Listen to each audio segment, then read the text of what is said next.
Halo Sobat Medio, Iko Anata di sini yang biasanya ngobrolin tentang zodiak. Wah, di sini kita dikasih kesempatan nih buat ngobrol-ngobrol di podcast Cuan cari untung bareng teman nih. Nah, di episode kali ini kita bakal ngebahas tentang reksadana Exchange Traded Fund. Nah, sebelum itu coba nih kita ingetin lagi untuk jangan lupa untuk follow dan beri rating terbaik kamu gitu ya untuk podcast Cuan ini di Spotify. Jangan lupa juga untuk nyalain notifikasinya biar kamu tuh bisa terinfo gitu kalau misalkan ada episode terbaru yang tayang setiap hari Senin, Rabu, dan Jumat. Nah, sempet ya, gue sempet apa namanya riset gitu, cila riset. Dilansir dari kompas.com ini berdasarkan data Konstodian Central Efek Indonesia, ini ada 4,17 juta investor reksadana di akhir Maret 2021. Nah, ternyata data ini tuh mengalami kenaikan nih Sobat Media dari akhir 2020 lalu yang jumlahnya ini 3,18 juta investor. Dan di Indonesia sendiri ini terdapat berbagai jenis produk reksadana. Kalau kemarin kita juga sempat diobrolin juga sama Mbak Jos gitu ya, ngomongin reksadana pasar uang.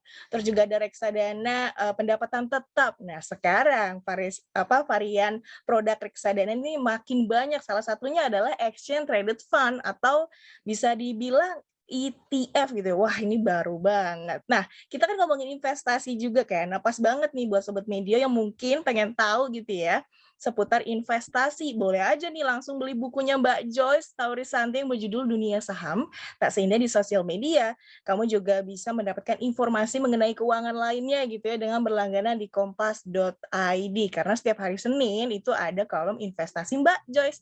Wah, di sini udah ada Mbak Joyce nih, Joyce Taurisanti, Certified Financial Planner, jurnalis harian Kompas di kompas.id dan penulis juga tadi tuh Dunia Saham Tak Seindah di Sosial Media. Halo Mbak Joyce. Hai Ko, apa kabar kok? Sehat semua kok? Baik, Mbak Joyce gimana, apa kabar? Baik kok, sehat-sehat. Ini pertama kalinya kita ngobrol-ngobrol. Biasanya kan kalau kita ngobrolnya ya cuma ngomongin konten gitu ya. Ini sekarang aku yang nanya gitu. Nggak apa-apa kok sekalian. Bener. Nah, Mbak Jess, karena kalau kemarin gitu yang ngebahas tentang istilah Fed gitu ya, buat aku tuh baru gitu ya. Nah, ini sekarang ternyata ada reksadana dengan istilah Exchange Traded Fund gitu ya. Nah, kalau boleh nggak nih dijelasin dulu Mbak Jess, sebenarnya nih apa Exchange Traded Fund ini tuh apa gitu? Ya, hai Ko dan Sobat Medio, apa kabar semua nih? Semua sehat-sehat ya? Baik. Emang ini ETF, nama keren itu selling disingkatnya ETF karena namanya panjang banget. Exchange Traded Fund. Susah lagi ngomongnya. Iya. Belibet. Jujur ini aja kayak baru pertama kali gitu. Wah, ini apa gitu. Eh, Ternyata reksadana yang baru gitu ya. Betul. Sebenarnya apa sih ini ETF? Kita bilang ETF aja ya kok ya biar biar Iya. gampang, biar nggak belibet. Mm-mm. Nah, ETF ini memang betul varian dari produk reksadana. Tapi tentu ada bedanya nih Iko dan Sobat Medio dengan reksadana yang sudah kita kenal seperti reksadana pasar uang, reksadana pendapatan tetap tadi, reksadana campuran atau saham. Mm-mm. Bedanya ETF itu diperdagangkan pada jam bursa Iko. Oke. Nah, nanti kita bahas lagi nih. ETF itu dalamnya apa sih? Salah satunya dalamnya adalah saham. Dan teman-teman pasti tahu kan saham itu nggak nggak tetap harganya. Ada yang naik, kadang turun, kadang naik, kadang turun. Nah, ETF ini harganya sama mengikuti underlyingnya. Jadi ketika underlying saham itu naik, dia akan naik. Kalau turun, ya dia akan turun. Nah, ETF ini dapat diperdagangkan pada jam bursa. Kalau misalnya si reksadana yang sudah kita kenal tuh yang pasar uang dan lain-lainnya itu kan nilai NAB-nya, nilai aktif bersih dihitung setelah jam bursa berakhir. Nanti dikumpulin semuanya data-datanya baru NAB sekian. Tapi kalau ETF ini bakal apa ya? Seketika gitu loh. Harganya seketika banget. Benar-benar mengikuti perkembangan di bursa naik atau turun. Hmm. Gitu kok perbedaan yang sangat beda banget gitu ya. Kalau reksadana biasa kita dapat harganya di akhir bursa, biasanya kalau teman-teman lihat di koran tuh ada tuh, misalnya sekarang katakan hari Senin. Nah, di akhir sore hari Senin ketika jam bursa tutup udah ada NAB-nya reksadana A, B. Lalu besok hari Selasanya ada terbit sekarang-kadang ada di koran, ABC nih. NAB-nya sekian gitu. Jadi kalau ETF ini lebih langsung Iko. Harganya seketika banget gitu loh. Jadi di ringkasnya nih ETF itu merupakan reksadana yang diperjualbelikan di bursa. Gitu. Oke. Tapi sempat juga gitu ya baca-baca kalau ternyata nih kemunculan ETF ini pada 18 Desember 2017 di Indo Premier Asset Management gitu. Betul. Bisa dibilang kalau aku kan kayak masih baru gitu ya, apalagi mungkin ada beberapa orang yang sudah tahu gitu. Tapi kenapa nih ITF ini kayak kurang ramai gitu loh Mbak Jas diomongin sama anak muda? Karena kan kalau anak muda kan sekarang, weh udah main kripto belum lu gitu, weh lu udah lihat belum NFT ini atau saham ini gitu-gitu. Kenapa ini masih apa ya kayak jarang dibicarain gitu sama anak muda gitu Mbak Joyce? Oh benar, sebenarnya lahirnya udah lama nih 2017 Bo. Iya. Tapi perkembangannya gitu-gitu aja. Yang menarik sih 3 tahun terakhir ini produk ETF-nya udah makin banyak Iko. Kalau nggak salah udah 48 atau 49 gitu deh produk-produknya ya, dibandingkan dengan tahun 2017 itu mungkin 10-an kalau nggak salah. Lama banget tuh, cuma produknya cuma 10 itu aja loh. Tapi 3 tahun terakhir ini memang udah agak banyak. Memang Indo Premier Asset Management ini pelopor Iko di industri ETF. Pertama kali mereka menerbitkan, dan sekarang Indo Premier juga merupakan penerbit ETF yang paling banyak. Produknya banyak, ETF-nya banyak banget nih di sini dibandingkan dengan manajer investasi yang lain. Nah tadi balik ke peran Iko, kenapa nih kayaknya ini sulit berkembang gitu loh, gak kayak NFT, kripto kan kayaknya baru kemarin sore ya, tapi udah hype banget. Apalagi NFT, ini Kompas aja mau bikin NFT loh, iya bocorin nih. Ditunggu loh. Spill dikit, ya tunggu aja NFT-nya Kompas. Nah, aku ngobrol-ngobrol sih sama beberapa orang Iko, kenapa sih ETF ini sulit berkembang? Padahal kalau kalian lihat di pasar Amerika, ETF ini berkembang banget loh. Di Amerika itu ada namanya ya, ETF yang produknya itu isinya 500 saham S&P 500. Jadi ada semuanya, dan itu merupakan salah satu produk yang favorit. Nah, kenapa di kita ini kayaknya masih belum secepat produk investasi lainnya? Ternyata Iko ini ekosistemnya itu belum sempurna gitu loh. Karena dia kan berbeda ya, kita membelinya di bursa. Terus harus ada manajer investasi kayak si Indo Premier tadi yang menerbitkan.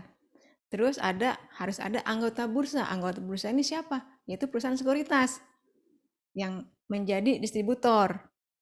Nah, kayaknya yang aku tangkap sih kok belum banyak anggota bursa atau perusahaan sekuritas yang bisa menjadi partner buat manajer investasi yang penerbit ETF ini. Gitu. Terus kenapa juga ETF ini tidak ramai diterbitkan sama MI, manajer investasi, ketimbang reksadana jenis lainnya? Ternyata fee-nya kecil kok, manajemen fee-nya. Oke. Ini kurang menarik gitu loh. Mungkin kalau size sudah besar, lama-lama walaupun fee-nya dikit, kalau volumenya gede kan dapatnya banyak juga ya. Tapi ini kayak kayak ayam sama telur gitu loh. Keluar telur dulu apa ikan ayamnya dulu? Kita mau bikin value-nya besar dulu supaya dapat fee-nya, biarpun fee-nya kecil gede atau gimana gitu kan. Ini tetap diperlukan sebuah proses. Nah 3 tahun terakhir ini kalau gue perhatikan sih prosesnya itu semakin cepat, speed up gitu loh. Itu. Nah terus Iko bilang tadi, kok kurang hype sih ETF ini. Emang orang tuh masih awam banget sama ETF, Iko. Masih belum biasa mendengar gitu loh, karena memang belum teredukasi dengan baik.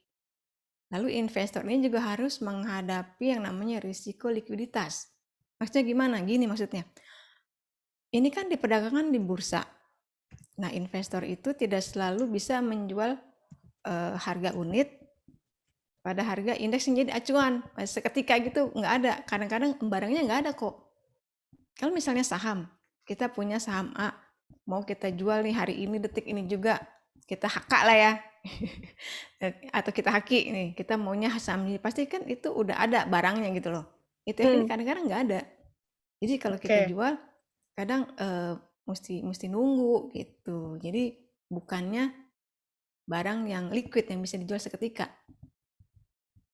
Di pasar sekunder gitu belum ada. Nah ini menurut aku sih pekerjaan rumah ya buat para manajer investasi, supaya ada likuiditas produk-produk ETF ini di pasar sekunder setelah dia dijual. Tapi tentu ini butuh modal juga kok. Berarti Ya. kan MI-nya harus punya barang juga ya kan. Nah dia harus nyetok gitu loh istilahnya loh. Dia harus nyetok produk-produk ETF ini. Gitu yang aku tangkap sih kok, kenapa ETF ini kurang hype gitu, kurang berkembang. Karena Mm. masih ada beberapa kesulitan masalah di ekosistem infrastrukturnya. Mungkin nanti ke depan kan sudah banyak produknya, bisa banyak orang yang mengenal. ETF ini mudah-mudahan sih ya bisa kayak di pasar Amerika. Jadi bisa sebuah produk favorit juga. Kebanyakan kalau investor di Amerika itu dia dapat cuan nih kok dari saham. Katakanlah dia dapat cuan dari saham Apple, berapa dolar. Terus untuk mengamankannya ditaruh di mana? Taruh di ETF ini. Taruh di produk-produk ETF, karena produk ETF itu kan tidak terlalu volatile. Tapi kita bisa masih mendapatkan potensi upside-nya. Gitu kok kira-kira. Oke. Berarti memang ya kalau fee-nya kecil tuh biasanya makanya suka menarik, kurang menarik gitu ya, Mbak ya? Iya buat produsen Iya. karena fee Oke. gitu. Nah, ke anak muda kan biasanya yang dicari ya pasti cuannya lah, untungnya gitu. Tapi Betul. boleh nggak Core Mbak of the Desi core kasih itu tahu nih kok. kalau Core of the core iya, itu cuan lah. benar, benar. Boleh nggak dikasih tahu kelebihannya dari ETF? Tadi kan mungkin udah sempat disinggung juga kalau kekurangannya mungkin kayak ada resiko likuiditasnya gitu ya Likuiditas. untuk ETF-nya. Nah, boleh deh kasih Mm. tahu kelebihan dan kekurangannya lagi apa?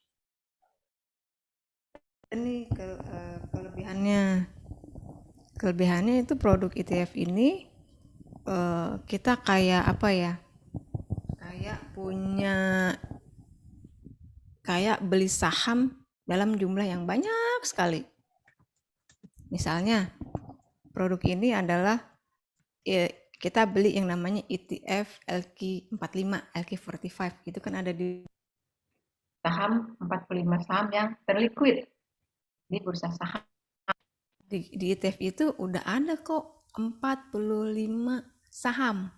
Kalau kita kan receh investor retail, mana kebeli tuh 45 saham. Tapi kalau kita beli ETF ini itu udah satu paket lah, 45 saham kita punya. Itu. Nah, 45 saham ini kan kadang ada yang naik, ada yang turun. Oleh sebab itu dalam sekeranjang investasi ini itu bisa balancing gitu loh kok. Yang turun nggak turun banget, yang naik juga nggak naik banget. Ini kalau soal kestabilan, ini lebih stabil ketimbang kita beli satu saham aja. Demikian juga kalau kita punya misalnya ETF yang isinya IDX 30 saham. 30 saham kok kita udah punya gitu loh. Dan ETF ini kan nilai initial investmentnya nggak gede. 1 jutaan teman-teman udah bisa punya. Bayangin, kita modal 1 juta, kita udah punya 30 saham. Gitu. Nah, ini benar-benar merupakan sebuah produk yang bridging, produk perantara gitu loh kok. Buat teman-teman yang pemula. Selain itu aku bilang tadi, biaya ETF itu lebih rendah kok daripada reksadana yang biasa kita kenal. Manajemen fee-nya itu lebih rendah. Itu biaya di pasar sekunder itu kan kita jual belinya pakai sekuritas. Itu juga lebih rendah. Itu fee-nya tuh lebih rendah daripada kalau kita jual beli reksadana yang biasa. Tapi nih tetap aja ya kok ada kekurangan, kita nggak mungkin punya produk semuanya Iya. oke gitu loh. Benar-benar. Kurangnya adalah ini ada pajaknya kok. ETF ini ada Oke. pajak 0,1%. Pajak jual beli, kita jualnya rugi atau kita jualnya untung, nggak mau tahu tuh, pokoknya ada pajaknya aja. Ada pajaknya. Sementara Udah langsung reksadana kepotong berarti gitu ya? langsung kepotong final tuh, kita udah bisa mengalah, bisa ngeles. Nah, kalau reksadana itu kan nggak ada pajak kok, karena reksadana bukan objek pajak. Reksadana itu di SPT kita hanya lapor sebagai pencatatan di aset kita, di harta kita. Pajaknya tuh nggak ada reksadana, karena reksadana bukan objek pajak. Itu kalau ETF ini masih ada nih, kita harus membayar pajak 0,1%. Gitu kok. Jadi ada kelebihannya, ada kekurangannya selain tadi yang risiko likuiditas ya. Ada pajaknya ini 0,1%. Itu kok kira-kira. Oke. Iya ya, kita aja deh kalau transfer bank ada adminnya aja kayak aduh malas. Kita harus cari yang lain. Ide aja pajak rumah Cari yang satu aja ya. iya, cari yang gratisan ya. Iya, jadi yang gratisan. Jadi kalau ada soal keamanannya mungkin ini aman gak sih Mbak Jas? Oh, aman kok. Tapi ini bukan aman